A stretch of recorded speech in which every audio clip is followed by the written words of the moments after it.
안녕하세요. 오늘의 사연입니다. 올해로 68세 오순덕 씨는 결혼 후 아이를 낳은 아들 부부를 돕기 위해 스스로 나섰습니다. 매일 새벽같이 찾아가 손주의 기저귀를 갈고 이유식을 만들고 아이가 낮잠 자는 틈에 빨래며 설거지까지 도맡았죠. 오순덕 씨에게 그것은 고생이 아닌 사랑이었습니다. 그저 며느리가 고맙게 여겨주길 바랐을 뿐입니다. 하지만 현실은 달랐습니다. 며느리는 감사는커녕 점점 당연하게 여겼습니다. 어머님, 오늘도 애 봐주실 수 있죠? 저 약속이 있어서요. 그녀의 말투에는 미안함 하나 묻어나지 않았고, 아이 맡기는 게 너무 죄송하다는 말도 이젠 들을 수 없었습니다. 그러던 어느 날, 며느리가 급히 나가며 핸드폰을 식탁 위에 놓고 갔습니다.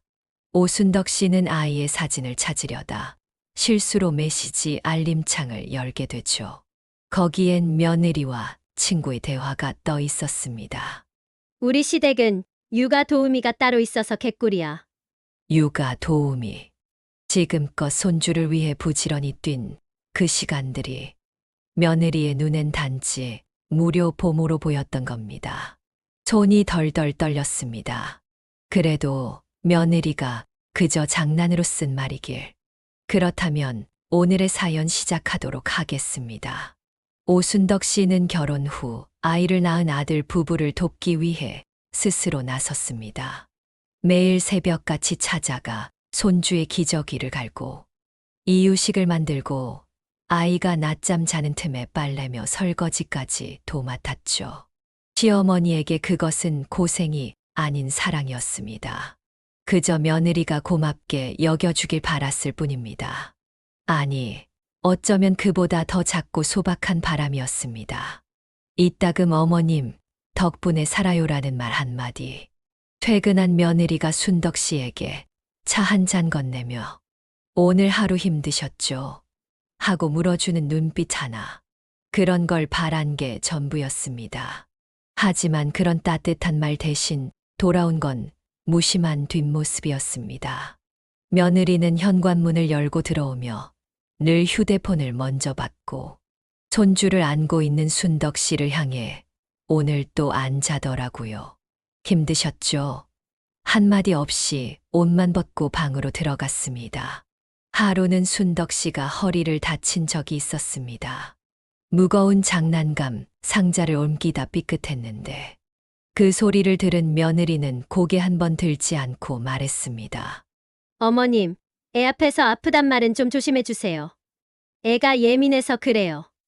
그날 밤 순덕 씨는 화장실에서 조용히 파스를 붙였습니다.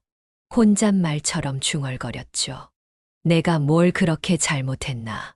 그러던 어느 금요일, 며느리는 외출 준비에 분주했고, 순덕 씨는 아이를 안고 거실에서 그림책을 읽어주고 있었습니다.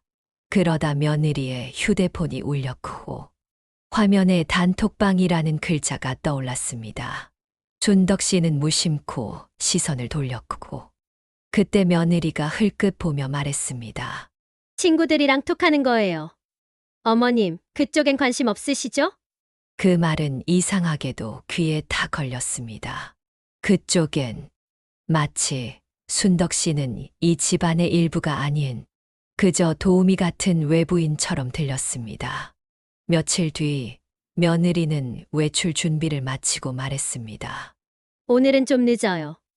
저녁은 애 먹이고 재워주세요. 남편은 늦게 들어온대요. 그리고 나가려는 며느리의 손엔 명품 브랜드 로고가 선명한 클러치백이 들려 있었습니다. 순덕 씨는 물끄러미 그것을 바라보다 말했습니다. 애 데리고 나가도 괜찮은데 그렇게 힘들면 내가. 하지만 며느리는 손사래를 쳤습니다. 어머님, 요즘 같은 시대에 아기랑 어르신 단둘이 다니는 거 좀 그렇잖아요. 그날 순덕 씨는 처음으로 며느리의 말 속에 숨은 말뜻을 알아차렸습니다. 당신은 밖에 데리고 다니기엔 체면이 안 선다. 그 말이었습니다. 그래도 참고 또 참았습니다. 며느리가 사회생활을 하며 스트레스를 많이 받아서 그럴 거야. 나야 집에 있으면 되지 않나. 그렇게 스스로를 위로하며 또 하루를 넘겼습니다. 하지만 피로는 서서히 마음까지 갉아먹기 시작했습니다. 매일같이 손주의 기저귀를 갈며 순덕 씨는 문득문득 생각에 잠기곤 했습니다. 내가 며느리에게 짐이 되는 건 아닐까? 내가 사라지면 오히려 이 집안이 더 편해질까? 그러던 어느 날 아이의 유치원 입학 상담을 다녀온 며느리는 그날따라 무척 기분이 좋아 보였습니다. 선생님이 애가 예 바르고 똑똑하대요. 다 내 덕분이죠. 순덕 씨는 미소를 지으며 말했습니다. 그래도 내가 아이랑 책도 많이 읽고 낱말놀이도 자주 해줘서 그런가 보다. 그러자 며느리는 피식 웃으며 말했습니다. 어머님은 그냥 놀아준 거잖아요. 교육은 제가 했죠. 그 한마디는 지금껏 순덕 씨가 쌓아온 모든 시간과 수고를 한순간에 무너뜨리는 말이었습니다. 순덕 씨는 아무 말 없이 부엌으로 향했습니다. 찬장에 손을 넣어 꺼낸 국그릇을 들고 조용히 뚜껑을 열었습니다. 따끈한 국물이 김을 피우며 올라왔지만 그날따라 목에 걸려 넘어가지 않았습니다. 그녀는 속으로 말했습니다. 그래, 난 그냥 놀아주는 사람이었지. 그저 아무것도 아닌 사람이었구나. 그러던 어느 날 며느리가 휴대폰을 두고 외출한 틈에 알림창에 떠오른 메시지 하나가 시어머니의 눈을 사로잡았습니다. 친구와 주고받은 대화 속 며느리는 이렇게 적어놨습니다. 애 맡기는 육아 도우미가 있어서 진짜 편하긴 해. 그 순간 시어머니는 자신이 가족이 아닌 도우미로 불렸다는 사실에 멍해졌습니다. 오순덕 씨는 잠시 휴대폰을 든 채 움직일 수 없었습니다. 눈앞이 뿌옇게 흐려졌고 손가락 끝이 저릿하게 얼어붙은 것처럼 움직이지 않았습니다. 육아 도우미. 그 단어가 뇌리에 박히는 순간 지금까지의 기억들이 주마등처럼 스쳐 지나갔습니다. 아이가 열이 나던 밤, 손이 부르트도록 찬물에 수건을 적시고 이마에 올려가며 밤새 곁을 지키던 순간도, 며느리가 허리를 삐끗했을 때 그 대신 무거운 유모차를 끌고 병원에 다녀온 기억도, 하루 종일 애를 안고 놀다 허리가 뻐근해져 진통제를 먹었던 날도, 그 모든 시간이 고스란히 도우미의 수고로 정리된 것이었습니다. 편하긴 해. 크크. 그 뒤에 붙은 웃음 기호 하나가 그렇게도 차갑게 느껴질 줄은 몰랐습니다. 그녀는 가족이 아니었습니다. 며느리의 눈에 그녀는 그저 고용되지 않은 가정부에 불과했던 겁니다. 순덕 씨는 조용히 식탁 의자에 앉아 휴대폰을 내려놓았습니다. 그 순간 자신이 손에 쥐고 있던 행주가 축 늘어진 채 바닥으로 떨어졌고 그 위로 국물이 스며들었습니다. 하지만 그녀는 그것조차 주울 생각이 나지 않았습니다. 그냥 도움이었구나. 혼잣말이 흘러나왔고 그 말에 본인조차 놀랐습니다. 가슴이 먹먹했습니다. 눈물은 나오지 않았고 그저 가슴 안쪽 깊은 곳이 서서히 꺼져가는 느낌이었습니다. 이제야 이해됐습니다. 왜 며느리는 자신이 집에 도착해도 인사를 생략했는지, 왜 손주 앞에서도 자신의 이름 대신 도우미 할머니라고 가르쳤는지, 아들이 무심코 한 말도 떠올랐습니다. 엄마, 요즘 젊은 부부들은 워킹맘이라 어쩔 수 없대. 그 말이 이제는 다르게 들렸습니다. 도와주는 것이 아니라 당연히 맡아야 할 책임처럼 받아들여졌던 거죠. 손주가 깨는 소리에 침묵이 깨졌습니다. 작은 방 안에서 아기가 칭얼거리며 우는 소리. 늘 같았던 울음이었지만 그날따라 그 소리가 낯설게 들렸습니다. 순덕 씨는 조용히 일어나 아기를 안았습니다. 늘 하던 대로 등을 토닥이며 조용히 불렀습니다. 괜찮아, 괜찮아, 우리 아기. 하지만 그 말이 본인에게 하는 위로 같았습니다. 며느리가 돌아오던 저녁 무렵 순덕 씨는 여느 때처럼 조용히 짐을 챙겼습니다. 오늘도 고생 많으셨다는 인사 없이 며느리는 냉장고를 열고 물을 꺼내 마셨습니다. 그러다 뒤늦게 말했습니다. 어머님, 내일도 시간 괜찮으시죠? 그 말에 순덕 씨는 고개를 들지 않고 조용히 말했습니다. 내일은 좀 힘들 것 같아. 며느리는 의외라는 듯 고개를 갸웃했습니다. 왜요? 어디 편찮으세요? 그제야 며느리는 표정을 바꾸었지만 그 안엔 진심보다 당황이 먼저였죠. 순덕 씨는 조용히 눈을 떴습니다. 그냥 좀 쉬고 싶어서. 짧은 대답 뒤 그녀는 가방을 메고 현관문을 향했습니다. 구두를 신으려는 순간 손주가 또 울기 시작했습니다. 늘 그랬다면 곧장 달려가 품에 안았을 테지만 그날은 한 발짝도 움직이지 않았습니다. 그 울음소리가 이제는 그녀를 붙잡지 못했습니다. 밖은 벌써 어두워져 있었습니다. 오순덕 씨는 그날 밤 처음으로 자신이 이 집에서 어떤 존재였는지를 마주하게 되었습니다. 그녀는 가족이 아니었습니다. 그저 도우미였습니다. 그녀의 발걸음이 복도 끝까지 사라지는 동안 안에서는 여전히 아기의 울음소리가 울려 퍼지고 있었습니다. 하지만 오순덕 씨는 돌아보지 않았습니다. 그날만큼은 정말이지 돌아보고 싶지 않았습니다. 마침 명절이 다가오던 시기였습니다. 시어머니는 전날부터 장을 보고 갈비를 재우고 생선 손질까지 마친 상태였죠. 그런데 그날 아침 며느리는 당당하게 말했습니다. 어머님, 저희는 올해 명절에 호텔에서 쉬기로 했어요. 이제 그런 거 안 하려고요. 그 말과 함께 도착한 사진은 명품 쇼핑백을 든 며느리의 셀카가 있었습니다. 오순덕 씨는 그 자리에 얼어붙은 듯 섰습니다. 손에 들려있던 고등어 한 마리가 싱크대에 툭 하고 떨어졌습니다. 물기가 묻은 비늘이 반짝이며 바닥에 튀었지만 그녀는 허리를 숙이지 못했습니다.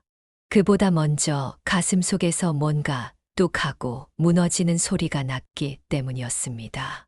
어제까지 정성껏 다듬었던 나물들과 기름 냄새가 배지 않게 창문을 열어두고 붙인 전들. 하루 종일 앉았다 일어서기를 반복하며 재운 갈비와 삶은 나물. 모두가 그 말 한마디에 사라졌습니다. 이제 그런 거 안 하려고요. 그녀는 눈앞이 핑 돌았습니다. 기름기 낀 주방의 조명이 아득하게 보였고 사진 속 며느리의 얼굴은 지나치게 환하게 웃고 있었습니다. 호텔 로비 같아 보이는 배경, 크고 반짝이는 쇼핑백, 그리고 셀카를 찍으며 살짝 들어올린 턱. 그 모든 게 그녀에게 말하고 있었습니다. 이제 당신의 명절은 끝났어요. 순덕 씨는 휴대폰을 천천히 내려놓고 조용히 의자에 앉았습니다. 바닥에 떨어진 생선을 바라보며 말없이 입을 다물었습니다. 이게 무슨 일인가? 내가 뭘 그렇게 잘못한 걸까? 묵묵히 쌓인 서름이 이제는 목구멍까지 차올라 더는 삼킬 수 없는 지경이었습니다. 며느리는 이제 그런 거 안 하려고요라는 말을 너무도 당연하게 던졌지만 그 말 뒤에는 지난 수십 년이 무참히 짓밟히고 있었습니다. 결혼하고 첫 명절. 시장 한복판에서 어깨에 전을 이고 손에는 김치 담긴 통을 들고 버스 2번, 지하철 1번을 갈아타며 왔던 기억이 떠올랐습니다. 그렇게 시댁을 지키던 세월. 며느리를 맞이하고 나서도 손수전을 붙이며 이젠 나 말고 내가 이어가라던 기대. 그 모든 기대가 그 한 장의 호텔 사진과 함께 부서졌습니다. 순덕 씨는 조용히 부엌을 정리했습니다. 전날부터 준비해 놓은 반찬들을 하나하나 냉장고에 넣으며 혼잣말을 중얼거렸습니다. 그래 쉬겠다는데 내가 무슨 말을 하겠니? 하지만 목소리는 떨렸고 손끝은 서늘하게 얼어 있었습니다. 그날 저녁 아들이 전화를 걸어왔습니다. 엄마, 명절엔 우리 좀 쉴게. 사람도 많고 멀리 움직이기도 그렇고. 그 목소리는 미안함보다도 불편함이 먼저 깔려 있었습니다. 그리고 요즘은 다 이렇게 해. 엄마도 이제 고생 그만하시고 좀 쉬셔. 쉬라니. 쉬라는 그 말에 순덕 씨는 씁쓸하게 웃었습니다. 쉬라는 말은 달콤한 위로였지만 실은 이젠 안 와도 된다는 말처럼 들렸습니다. 그녀는 말했다. 그래, 알겠다. 그 말 뒤에 어떤 감정도 담지 않았습니다. 이미 감정은 다 말라붙어 있었으니까요. 그날 밤 순덕 씨는 식탁 위에 차려놓은 음식들을 혼자 바라보다가 결국 작은 밀폐 용기에 하나하나 담기 시작했습니다. 아들이 좋아하던 갈비찜, 손주가 잘 먹던 동그랑땡, 며느리가 맛있다고 했던 나물 무침까지. 그녀는 그 음식들을 곱게 포장해 작은 박스에 담았습니다. 그리고 다음 날 아침 우체국에 들러 택배를 붙였습니다. 수신인 며느리 이름, 내용 즐거운 명절 보내렴. 그렇게라도 보내야 자신이 완전히 버려진 것 같지 않을 것 같았습니다. 그러나 집으로 돌아온 그날 밤, 그녀의 휴대폰으로 도착한 메시지는 단 한 줄이었습니다. 이런 거 보내지 마세요. 호텔 냉장고에 안 들어가요. 그녀는 그 문장을 보고 휴대폰을 내려놓고 한참을 움직이지 않았습니다. 세상에는 큰 소리로 상처 주는 사람도 있지만 이처럼 아무렇지 않게 가슴을 도려내는 사람도 있다는 걸. 그때 오순덕 씨는 처음 알았습니다. 그리고 보니 지난 설에도 이런 일이 있었습니다. 설 전날 오순덕 씨는 식탁 위에 다 차린 음식을 바라보며 깊은 한숨을 쉬었습니다. 음식 냄새는 진동했지만 먹을 사람은 아무도 없었습니다. 아들은 아무 말 없이 고개를 숙였고 손주는 게임기만 들여다보고 있었습니다. 조용히 상을 치우며 생각했습니다. 이게 가족이란 거냐? 설렁탕 국물은 아직도 따끈했지만 국자조차 들지 않은 냄비는 그대로였습니다. 노릇하게 부쳐낸 동태전은 식어가며 기름기를 머금었고 미역줄기볶음은 애초에 손도 타지 않았습니다. 모두 그녀가 두 팔 걷어붙이고 하루 종일 만든 것들이었습니다. 하지만 식탁 앞에 앉아 있는 사람들 중 그 정성에 관심을 두는 이는 아무도 없었습니다. 할머니, 와이파이 비밀번호 뭐였어요? 손주의 말이 울적한 공기를 뚫고 무심하게 튀어나왔습니다. 식사는 손도 안 대고 고개는 게임기와 스마트폰에만 고정된 채였습니다. 준덕 씨는 말없이 고개를 끄덕이며 비밀번호를 불러줬습니다. 그 사이 아들은 뉴스 알림을 스크롤하며 휴대폰만 만지작거리고 있었습니다. 그래도 가족이라면 설날만큼은 모여 앉아 웃어야 하지 않겠나. 준덕 씨는 속으로 그렇게 중얼거렸지만 입 밖으론 내지 못했습니다. 애써 만든 잡채 한 젓가락이라도 먹으라고 말하고 싶었지만 입술이 떨어지지 않았습니다. 자신이 괜히 말하면 또 며느리 눈치 본다고 아들이 화를 낼까봐 두려웠습니다. 잠시 후 며느리는 화장도 하지 않은 얼굴로 거실에 나왔습니다. 그녀는 음식 냄새가 거북한 듯 인상을 찌푸리며 창문을 열었습니다. 어머님, 이 냄새 좀 심한 것 같아요. 애도 냄새 싫다고 해서요. 그 말에 순덕 씨는 찔끔하며 조용히 부엌 쪽으로 향했습니다. 명절 음식 냄새가 심하다고? 그녀는 물끄러미 냉장고에 붙은 설날 가계부를 바라봤습니다. 육수 내는 데만 반나절, 장본 영수증은 3장이 넘었고 그 와중에 너무 하지 말라는 아들 말이 떠올랐습니다. 너무 하지 말라고 누굴 위해 한 건데. 준덕 씨는 마음속으로만 되뇌었습니다. 그날 저녁 손주는 컵라면을 먹었습니다. 며느리는 다이어트 중이라며 샐러드를 꺼냈고 아들은 지친다고 라면에 밥 한 숟갈을 말아 먹더니 방으로 들어갔습니다. 그 누구도 식탁 위 음식을 함께 나눌 생각은 없었습니다. 홀로 앉아 있던 순덕 씨는 조용히 상을 치우기 시작했습니다. 멸치볶음이 담긴 접시를 들었을 때 한두 마리씩만 집어먹은 자국이 보였습니다. 그것마저도 손주가 장난삼아 손가락으로 눌렀다 지운 흔적일 뿐이었습니다. 순덕 씨는 조용히 웃었습니다. 그래, 뭐 내가 만든 거 누가 안 먹으면 어떠냐. 내가 만든 음식은 나라도 맛있게 먹으면 되지.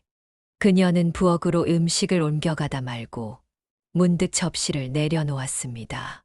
그리고 그대로 거실로 돌아가 TV 앞에 앉았습니다.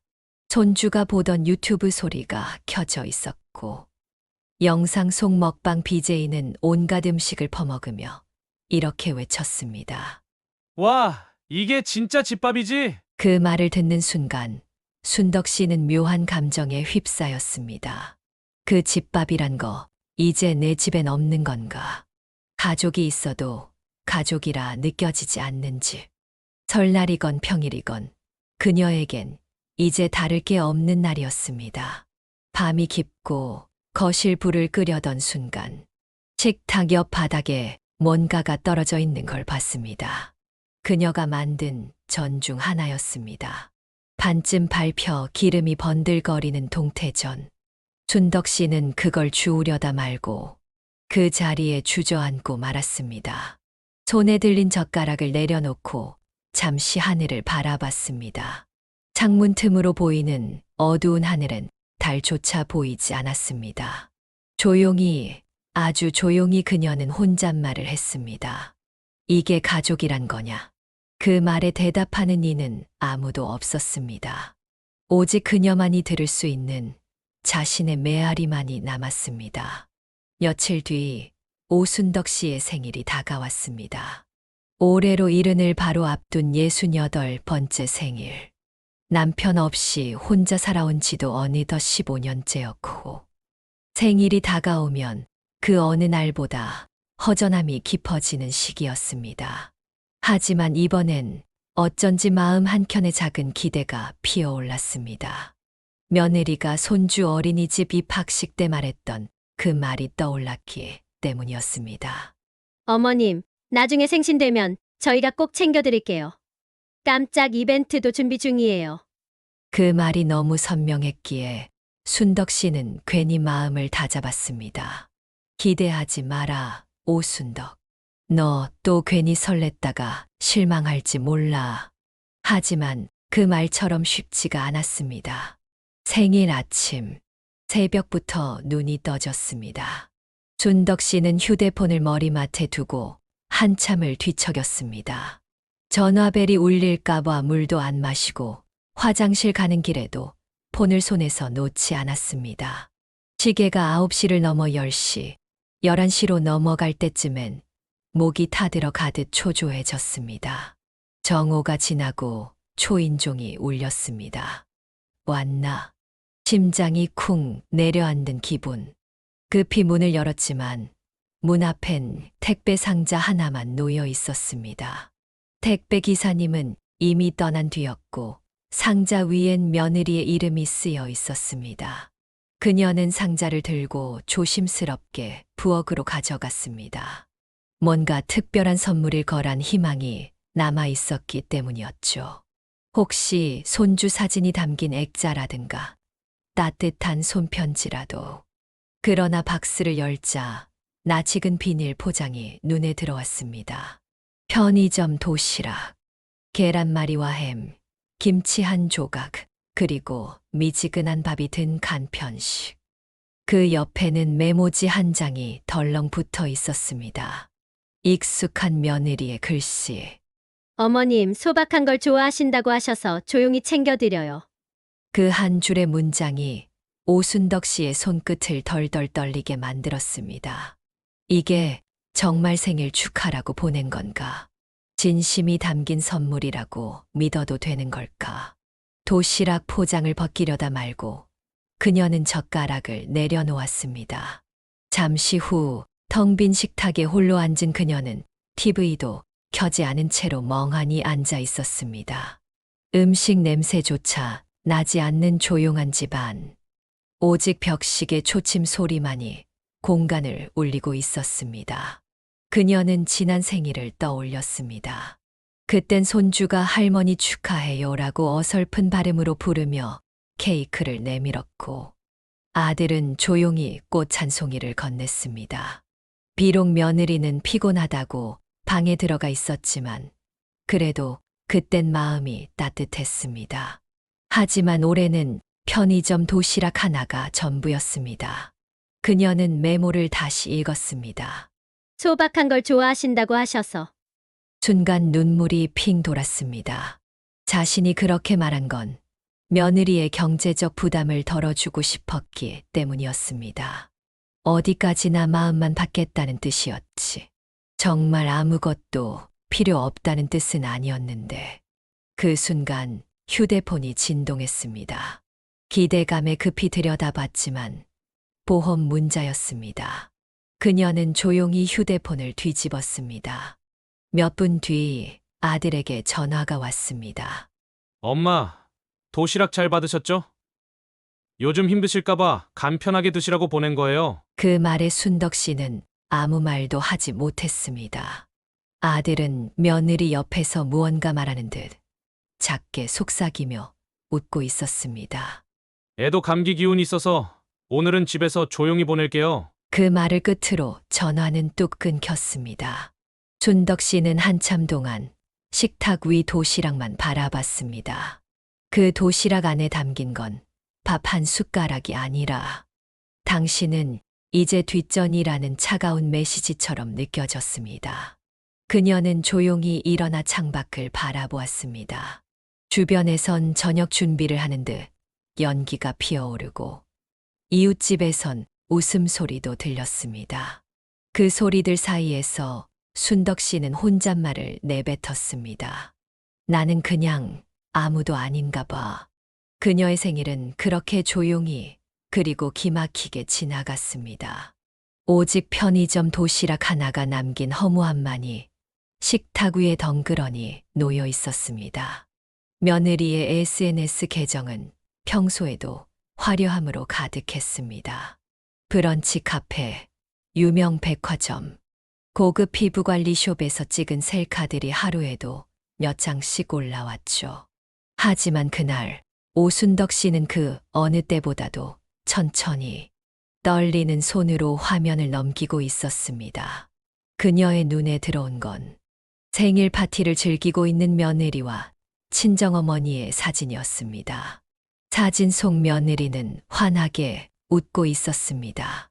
머리 위엔 화관을 얹고 있었고 그녀 옆에는 정성껏 꾸며진 케이크와 커다란 꽃다발이 자리 잡고 있었습니다. 배경은 고급 호텔 스위트룸. 햇살 가득한 창가 자리엔 룸서비스로 들어온 고급 음식들이 놓여 있었죠. 사진 아래엔 며느리의 자랑이 덧붙여져 있었습니다. 우리 엄마 생신 호텔에서 조용하고 품격 있게 보내드렸어요. 늘 저희 위해 애써주는 우리 엄마 사랑해요. 최고 최고. 그 아래엔 며느리의 친구들이 남긴 댓글들이 줄줄이 달려 있었습니다. 우와, 진짜 효녀다. 와, 친정엄마 완전 감동받으셨겠다. 이런 딸 두면 진짜 든든하겠다. 오순덕 씨는 휴대폰을 내려놓았습니다. 그리고 조용히 눈을 감았습니다. 머릿속에 떠오른 건 며칠 전 자신의 생일날 도착했던 편의점 도시락이었습니다. 차가운 밥, 눅눅한 반찬, 그리고 소박한 걸 좋아하시니까라는 말 한 줄. 그녀는 아무 말 없이 등을 돌렸습니다. 부엌에 있는 의자에 천천히 앉아 창밖만 바라봤습니다. 밖에선 아이들이 하교하는 소리가 들려왔고 골목 어귀에서는 누군가 배달 음식을 받는 소리도 났습니다. 일상은 흘러가고 있었지만 그녀의 시간은 멈춰 있는 듯 했습니다. 나는 며느리에게 그저 일꾼이었나 보다. 그 생각이 마음을 쿡쿡 찔렀습니다. 손주를 보느라 허리가 휘고 손이 거칠어졌던 시간들이 머릿속을 스쳐갔습니다. 무릎이 아파도 웃으며 기저귀를 갈고 끼니를 걸으면서도 이유식을 끓이던 그 시간들. 그 모든 시간은 며느리에겐 하나의 편리한 서비스에 불과했던 걸까. 그녀가 진심을 다해 쏟았던 사랑이 고작 육아 도우미와 같은 존재로 취급된 거라면 그녀의 모든 수고와 시간은 도대체 어디로 흘러간 걸까. 그날 밤 오순덕 씨는 휴대폰을 꺼내들고 며느리의 SNS를 다시 확인했습니다. 혹시나 자신이 잘못 본 게 아닐까, 오해일 수도 있을까 싶어서였죠. 하지만 게시글은 그대로였습니다. 우리 엄마 최고. 자신은 단 한 번도 며느리에게 그런 말을 들어본 적이 없었습니다. 오히려 며느리의 눈에 비친 그녀는 언제든 불렀으면 되는 무료 인력. 그리고 이제는 생일마저도 도시락 하나로 조용히 넘겨야 할 짐스러운 존재였던 것입니다. 순덕 씨는 천천히 휴대폰을 뒤집었습니다. 손끝이 떨렸고 가슴 한쪽이 시큰거렸습니다. 그리고 마치 들키고 싶지 않은 슬픔을 감추듯 조용히 등을 돌렸습니다. 그녀는 불을 끄고 방 한구석에 앉아 오래도록 울었습니다. 그 울음은 소리 없는 흐느낌이었고 그저 기운 빠진 어깨가 천천히 흔들릴 뿐이었습니다. 그날 밤 그녀는 밥을 짓지 않았습니다. 불도 켜지 않았습니다. 하루 종일 아무것도 먹지 않았지만 이상하게도 배가 고프지 않았습니다. 오직 마음만 공허하게 텅 빈 채 그 자리에 앉아 있었습니다. 아무 말도 없이. 오순덕 씨는 평생 자식 키우며 살았습니다. 남편 없이 혼자 힘으로 아들을 대학까지 보내고 군대 다녀와 자리 잡을 때까지 뒷바라지 하느라 본인을 위한 옷 한 벌, 여행 한 번 제대로 가본 적이 없었습니다. 아들이 결혼했을 땐 속옷 한 장도 새로 사 입지 않은 채 손에 쥐고 있던 몇백만 원을 탈탈 털어 예단비와 혼수 비용을 보탰습니다. 그렇게 만든 가정이니 잘 살아주는 것만으로도 감사하자고 생각했죠. 하지만 어느 날부터인가 아들은 점점 말수가 줄어들었습니다. 용돈 이야기를 꺼내는 것도 조심스러워했고 명절이나 생일이 다가와도 별다른 연락이 없었습니다. 처음엔 바쁜가 보다, 정신이 없겠지. 그렇게 이해하려 했지만 해가 거듭될수록 그 빈자리는 너무도 뚜렷했습니다. 그러다 그녀의 생일. 그날도 여느 날처럼 혼자 식탁에 앉아있던 순덕 씨는 아들의 이름으로 온 작은 쇼핑백 하나를 발견했습니다. 현관 앞에 덩그러니 놓여 있었죠. 누가 가져다 두었는지도 모르고 누구의 손길도 느껴지지 않는 포장. 리본도 없었고 카드는 더더욱 없었습니다. 순덕 씨는 조심스럽게 쇼핑백을 열었습니다. 안에는 플라스틱 봉지 하나. 그 속에 들어있던 건 얇고 투박한 무명 팬티 한 장이었습니다. 포장지엔 마트 로고가 선명했고 심지어 가격표도 그대로 붙어 있었습니다. 6,900원. 그 숫자를 보는 순간 그녀의 손이 툭하고 힘없이 떨어졌습니다. 몸에서 열기가 확 빠져나가는 듯한 느낌. 그 팬티 한 장이 자신이 살아온 삶의 무게를 모욕하는 것처럼 느껴졌습니다. 내가 이 나이에 이런 대접을 받을 줄이야. 입술을 꾹 다문 채 순덕 씨는 혼잣말을 중얼거렸습니다. 그녀는 잠시 눈을 감았습니다. 지난 수십 년간의 기억이 스쳐갔습니다.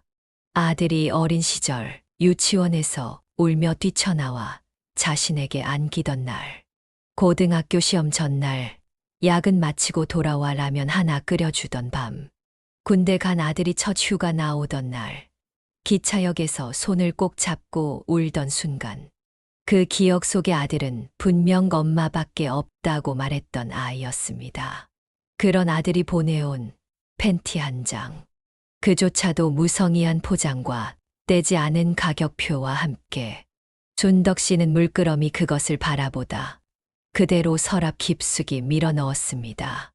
그리고 다짐했습니다. 이젠 기대하지 않기로.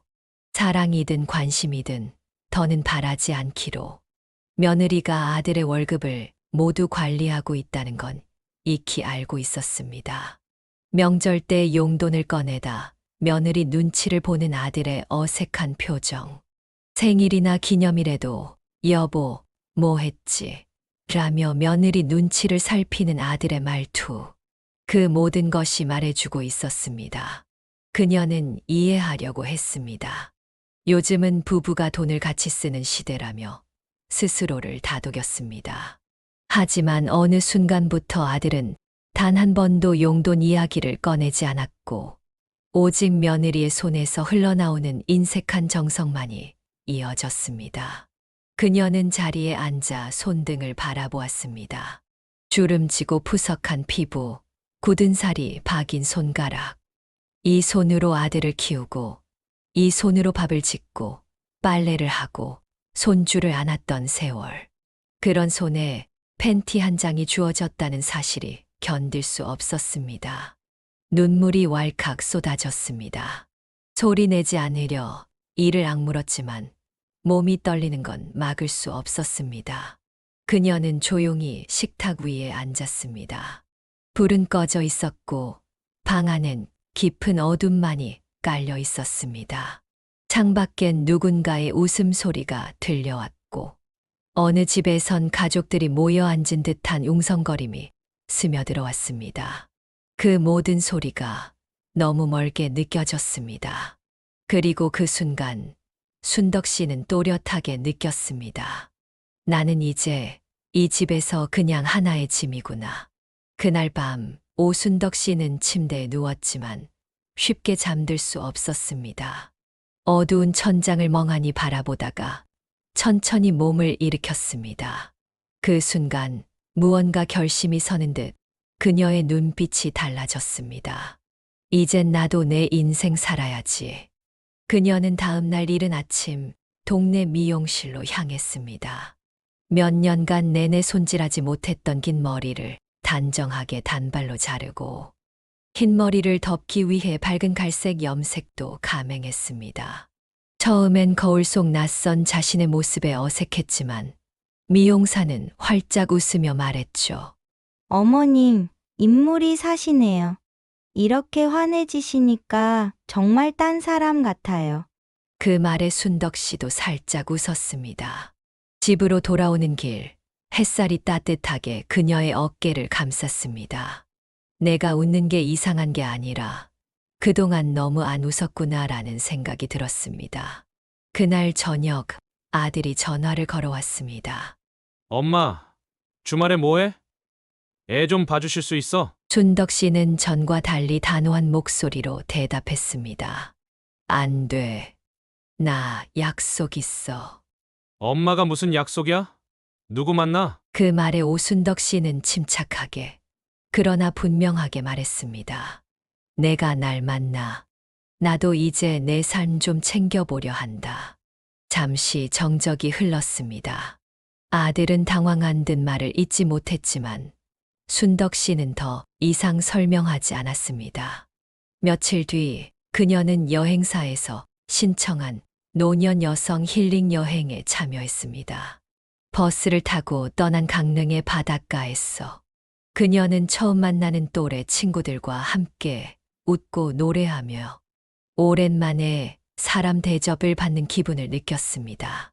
순덕 씨, 아이고 음식 솜씨 좋으시네. 며느리 복 터졌겠어요. 한 아주머니의 말에 그녀는 웃으며 고개를 저었습니다. 그건 옛날 말이에요. 지금은 나 혼자 살아도 괜찮은 세상이에요. 그녀는 마음속에 맺혔던 무거운 감정을 조금씩 풀어갔습니다.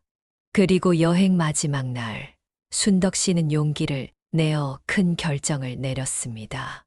이젠 나를 필요로 하지 않는 그 집에서 완전히 벗어나자. 여행에서 돌아온 다음 날, 그녀는 법무사 사무실을 찾아가 아들에게 빌려줬던 집의 명의를 정리했습니다. 그리고 손주를 위해 적금으로 모아뒀던 돈도 고아원에 기부하겠다는 서류에 서명했습니다. 며칠 뒤 며느리는 날벼락 같은 소식을 듣게 되었습니다. 어머님이 적금이랑 집을 정리하셨다고요? 왜요? 아들은 아무 말도 하지 못한 채 차가운 침묵만 이어졌습니다. 준덕 씨는 모든 연락을 끊은 상태였고 연락처도 변경한 후였습니다. 며느리는 초조해졌습니다. 집이 명의상 시어머니 것이라 자칫하면 이사까지 해야 하는 상황이 닥칠 수도 있었습니다. 결국 며느리는 황급히 순덕 씨를 찾아가려 했지만 그녀는 이미 작은 도시 외곽의 전원주택으로 이사한 후였습니다.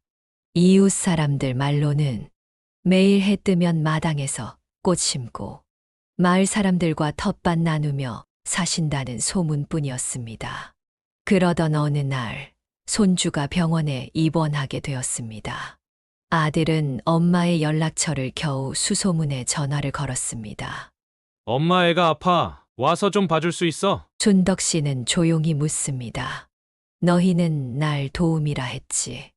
도우미는 계약도 없고 급여도 없고 존중도 없지. 그런 사람을 다시 부르고 싶니? 그 말에 아들은 아무 대답도 하지 못했습니다. 그저 긴 침묵만이 이어졌고 통화는 그대로 끝났습니다. 며느리는 뒤늦게야 깨달았습니다.